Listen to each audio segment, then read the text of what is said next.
Welcome back to another technical deep dive here in the debug zone. Today we're tackling a big question and breaking it down with insights from other users. Hopefully this clears up some misconceptions and helps you get the answer you need. So buckle up, stay a little curious, and let's jump right in.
And that's a wrap.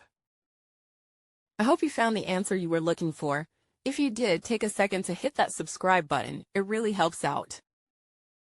And let me know in the comments which solution worked best for you.